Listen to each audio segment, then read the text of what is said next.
देश में दो राज्यों में विधानसभा के चुनाव चल रहे हैं, झारखंड और महाराष्ट्र में, और साथ ही कुछ सीटों पर उपचुनाव भी हो रहे हैं, जिसमें बिहार की 4 विधानसभा की सीटें हैं। यहाँ पर उपचुनाव इन्हीं विधानसभा चुनाव के साथ ही होंगे। आगामी 13 तारीख को बिहार की वो चारों सीटें मतदान के लिए जाएंगी। ऐसे में इन तमाम सीटों पर लोक जनशक्ति पार्टी रामविलास गठबंधन के तहत अपने साथियों को जिताने के लिए पूरी ईमानदारी से और पूरी तत्परता से और पूरी मेहनत के साथ हम लोग का संगठन प्रयासरत है। पार्टी के तमाम वरिष्ठ नेताओं को अलग अलग समय पर अलग अलग विधानसभा की जिम्मेदारियां दी गई हैं। इस बात को भी मैं उल्लेखित करना चाहता हूं कि झारखंड की एक सीट पर, चतरा की एक सीट पर लोक जनशक्ति पार्टी रामविलास भी एनडीए गठबंधन के तहत चुनाव लड़ रही है, जिस वजह से संगठन के काफ़ी साथियों की जिम्मेदारी चतरा में भी लगाई गई है। पार्टी के कई सांसद पिछले कई दिनों से झारखंड में भी कैंप कर रहे हैं और बिहार की अलग अलग सीटों पर भी वो जाने का काम कर रहे हैं। ऐसे में जब मतदान को महज 3 दिन बाकी रह गए, आज मेरा कार्यक्रम यहाँ पे निर्धारित था तरारी विधानसभा में, जहाँ से विशाल प्रशांत जी, जो एक युवा पढ़े लिखे जुझारू नेता है, वो यहाँ से चुनाव लड़ रहे हैं। और राजनीति में युवा ज़्यादा से ज़्यादा आए, इसका पक्षधर मैं हमेशा से रहा हूँ। अगर आप मेरी लोकसभा की सीटों को भी देखें तो महज 5 सीटों पर हम लोग चुनाव लड़ रहे थे। उन 5 सीटों में से 4 सीटों पर हम लोगों ने युवाओं को चुनाव लड़वाने का कार्य किया।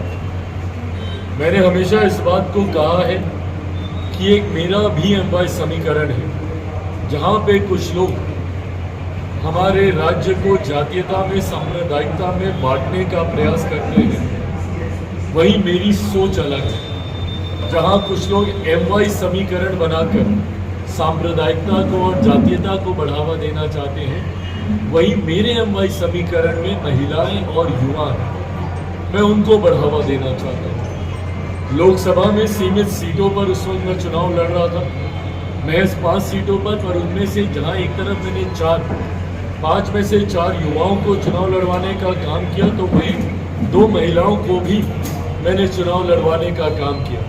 वैशाली से वीना देवी जी हूँ या शांभवी चौधरी हूँ समस्तीपुर से। ऐसे में जब तरारी की सीट से पहली बार एक युवा नौजवान जब यहाँ से चुनाव लड़ रहे हैं, मेरे लिए ये खुशखबरी थी कि मेरी उस सोच को लेकर भारतीय जनता पार्टी ने मजबूत समर्थन देकर आगे बढ़ने का काम किया है। और ऐसे में इनके प्रचार के लिए मुझे आना ही था।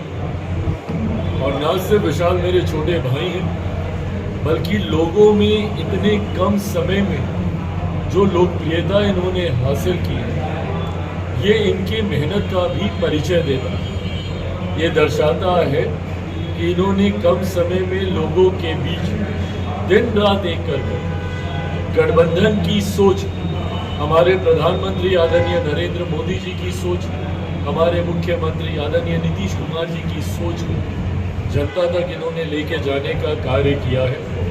मैं मानता हूँ, मेरा विश्वास है, आज की सभा में आप सब लोग भी मौजूद थे और मुझे लगता है कि वो तस्वीरें अपने में बयां करने के लिए काफ़ी हैं कि तरारी का माहौल क्या है।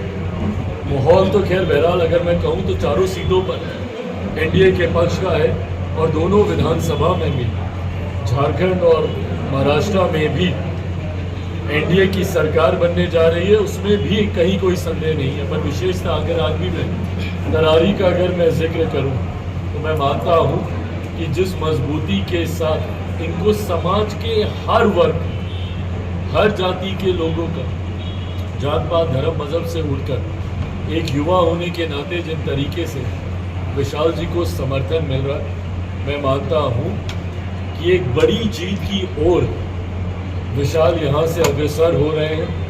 13 तारीख को मतदान है। आप सबके माध्यम से भी मैं आग्रह करूँगा तरारी के हर एक महान जनता का कि आगामी 13 तारीख को लोकतंत्र के इस महापर्व में अपना मतदान देकर अपना महत्वपूर्ण योगदान जरूर करें। जरूरी है एक एक मत जो आपके क्षेत्र के निर्माण में जाता है। ऐसे में मैं मानता हूं कि हर एक वो मत जो बढ़ेगा उसमें से अधिकांश मत विशाल जी के लिए होंगे। जीत ये यहाँ से रहे हैं। जीत का मार्जिन अब कितना बढ़ता है उसके लिए हम तमाम घटक दल, लोक जनशक्ति पार्टी रामविलास हो, राष्ट्रीय लोक मोर्चा उपेंद्र जी की पार्टी हो या मांझी जी की पार्टी हो, तमाम घटक दल अपनी अपनी तरफ से अपने अपने संगठन के माध्यम से हम लोग प्रयास कर रहे हैं। मैं मानता हूं कि 23 तारीख को जब परिणाम आएंगे तो तरारी के नए विधायक यहां से विशाल जी होंगे। ये आज तरारी में आकर जो अनुभव मैंने हासिल किया उसके आधार पर इन बातों को मैंने आपके समझ।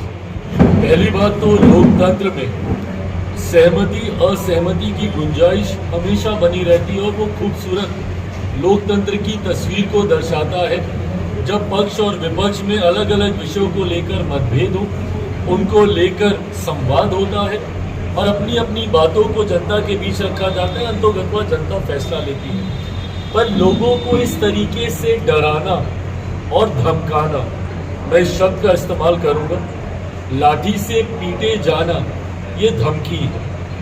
मैं चाहूंगा जहां एक तरफ मैं इस बयान की निंदा तो मैं करता ही हूं, पर सभ्य समाज में इस तरीके के बयानों की कहीं कोई गुंजाइश नहीं। मैं आप सबके माध्यम से भी चुनाव आयोग से भी आग्रह करूंगा कि स्वतः इस बयान का संज्ञान लें।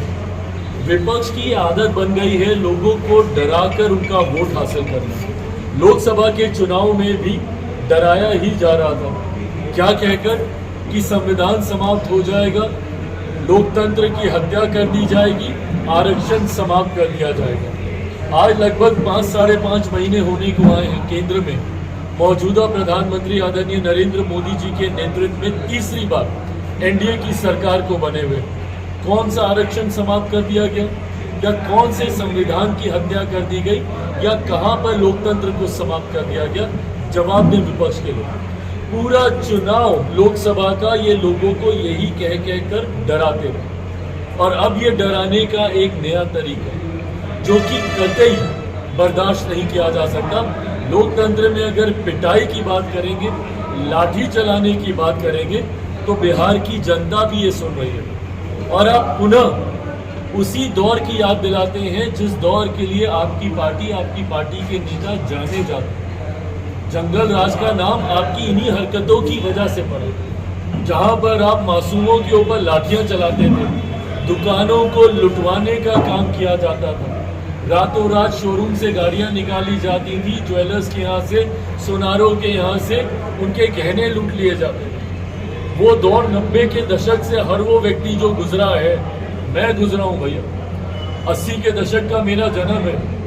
90 के दशक में उस टीनेज की उम्र में मैं था जब मैंने इन तमाम बातों को महसूस किया और मेरी पीढ़ी का हर वो युवा इस बात का अनुभव कर सकता है और उसी बात को पुनः दोहराने की सोच के साथ दिया गया ये राजद के नेता का बयान कतई सभ्य समाज और आज का बिहारी तो कम से कम बर्दाश्त नहीं करेगा। पर मैं इतना मैं जरूर मानूंगा कि ये जांच का विषय तो है ही। किसी की भी जिंदगी के साथ खिलवाड़ या उसको हल्के में नहीं लिया जा सकता। ऐसे में अगर इस तरीके की थ्रेटनिंग कॉल्स अगर उनको आ रही हैं, इसकी जांच होनी चाहिए और अगर ज़रूरत है तो उनको उचित सुरक्षा मुहैया कराई जानी चाहिए। उनको ढेर सारी शुभकामनाएं, खुश रहे, सुखी रहे, बड़ा भाई होने के नाते कामना करता हूँ।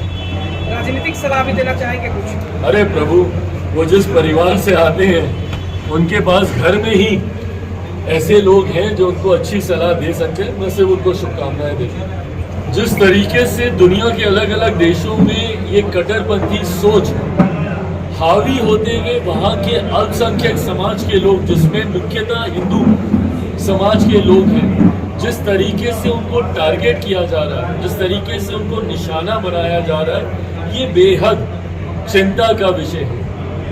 इसी सोच को लेकर जब केंद्र सरकार योजना लाती है तो हमारे देश में कई ऐसे विपक्ष दल के नेता हैं जो केंद्र सरकार की आलोचना करते हैं और अपने ही देश में उस नागरिकता के कानून को लेकर भ्रम फैलाया जाता है कि किसी एक समाज विशेष से नागरिकता छीन ली जाएगी, जबकि बार बार भारत की संसद में हमारे गृह मंत्री ने खड़े होकर, जिसका हम सब ने समर्थन भी किया, इस बात को स्पष्ट तौर से कहा गया कि ये कानून उस समाज के लोगों के संरक्षण देने के लिए है जहां पे वो अल्पसंख्यक। ऐसे में जब ऐसी घटना सामने आती है तो महसूस होता है कि कितनी जरूरत है इस तरीके के कानूनों की, जो कम से कम उन लोगों का संरक्षण हमारे देश में हम लोग कर पाए, और वो हमारे देश में घुसपैठिए बन के नहीं, बल्कि पूरे मान सम्मान के साथ वो आए।